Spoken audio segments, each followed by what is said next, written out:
Kia ora, I'm Erin J. Doyle. Welcome to my channel. Today I'm going to be doing the anti-TBR tag that was created by Nicole in her books, which I'll leave a link to in the description. So, here we go. Number 1, a popular book everyone loves that you have no interest in reading. This is kind of an older one, but The Lovely Bones is something that I just don't care about. I've tried to watch the movie and I kind of just kept getting up and wandering off in the middle of it, so I just don't think the book's going to do much more for me, particularly given the differences I've heard between the movie adaptation and the original.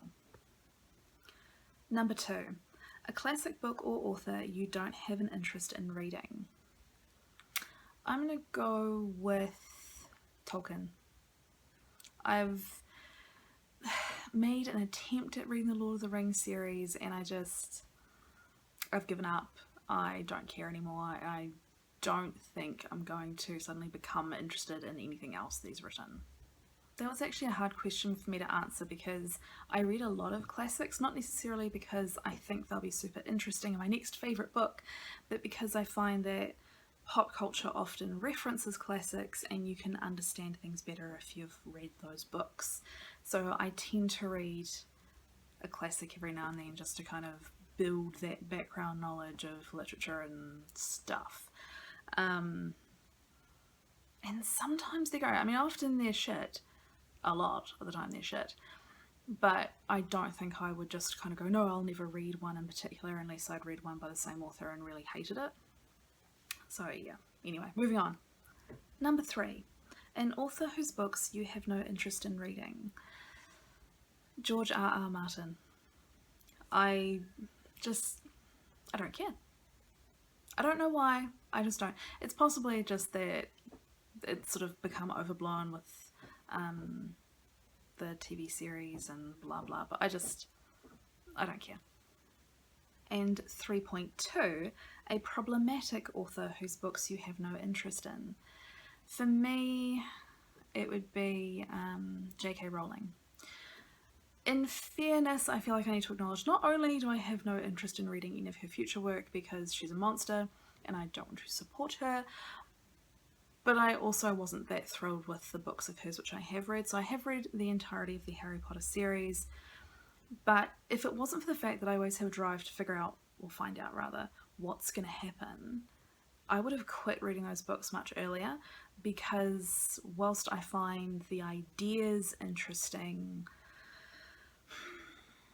I didn't like the execution in the final few books of the series. I thought kind of, I don't know, anytime where it was about the characters' relationships, I found it just kind of icky to disappointing, somewhere in that territory. Part of that's because of the structure and part of it's just the general writing style, like the frequent use of the word snog.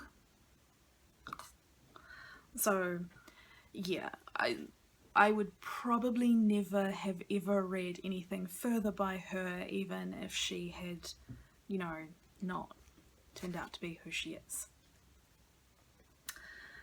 Number 4, an author you have read a couple of books from and have decided their books are not for you. Stephen King. I've read The Shining and Dark Tower, and I don't care.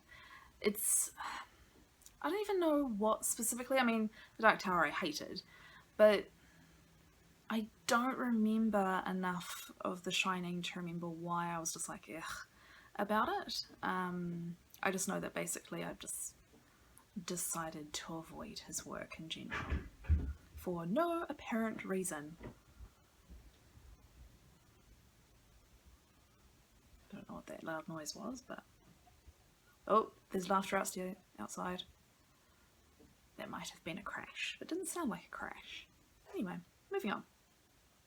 Number 5, a genre you have no interest in or a genre you have tried and couldn't get into. In general, romance is not something that I read. There are a couple that I've read, but they're always books that I've been given. It's not something that I choose to pick up.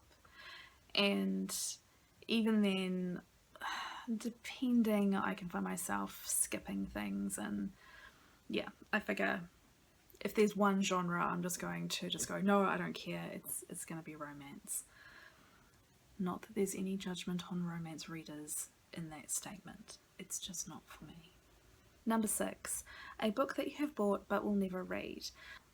I think there are none that I have no intention of reading, but the highest risk of not being read is The Petticoat Men. And I say that because it's been on my shelf for so long and I keep picking it up, opening it to the front page and then putting it down without ever progressing into it. So I think that's one which may eventually depart as part of an unhaul in the future. Don't know why. Okay, number 7, a series you have no interest in or started but DNF'd. When I was younger, I was very into Terry Brooks and was reading his books voraciously. If you're not familiar, this is, I can't remember what it's called, but I'll put it here. The series is basically broken up into trilogies, so you read these 3 and then the next 3 are like a couple of generations later, and the next 3 are the grandchildren kind of thing.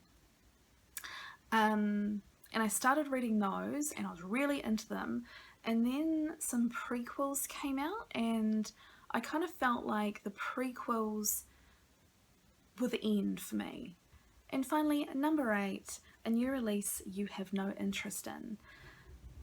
For me, I don't watch the new releases. I don't care about new releases. I care about specific books. So unless there is a new release that I've been waiting for, it's kind of like, well, all new releases are uninteresting to me. So I actually can't answer that question honestly. Like, when I saw it on the list, I actually, sorry if the wind's distracting, I don't know if the camera can pick it up. When I saw this question, I went and I looked up like, what new releases are there? And I had heard of none of them and I cared about none of them. So it felt like picking one would have just been like picking one arbitrarily when I actually cared about none of them in particular. So yeah. So that's the tag over. So I guess I'll wrap up the video here. Hope you found it vaguely entertaining.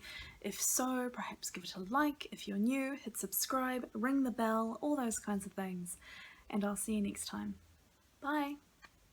Those of you who have seen my February goals video may remember that I said in it that I was going to renew my gym membership because I'd let it expire for 2020 and didn't see any point in renewing it. But now, because New Zealand hasn't had any COVID cases in so long, I was thinking, yeah, I'll renew it. That was uploaded Thursday. Sunday, there were community cases. We are back into lockdown. Admittedly, only for 3 days. But last time they said 3 days, it was more than 3 days. So, I guess I spoke too soon.